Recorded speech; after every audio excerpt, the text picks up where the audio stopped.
We now take a look at today's business news. My name is Wairimbo Jenga. Now we start off with the latest from Kenya Airways, where it says that it is experiencing disruption of flights due to challenges in procuring aircraft components for maintenance of its fleet as scarcity persists globally. Kenya Airways Managing Director Allan Kilavuka says some of its aircraft are grounded due to delays in scheduled maintenance, and the airline might be forced to review frequencies on some routes if the challenge is in securing the parts persists. If you fly Kenya Airways, you might have in recent days experienced delays or disruptions. The airline says this has been a result of aircraft component supply chain challenges that has occasioned delays in securing the vital parts required for maintenance of its fleet.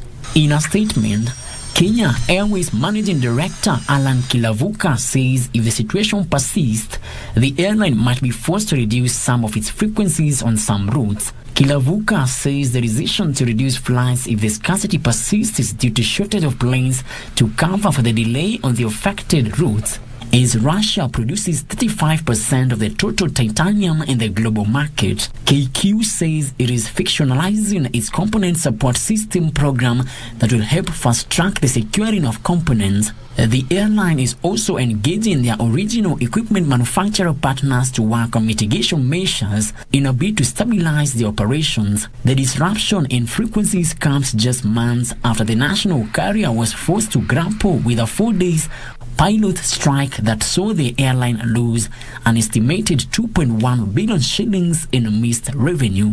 Frederick Muki for Prime Edition.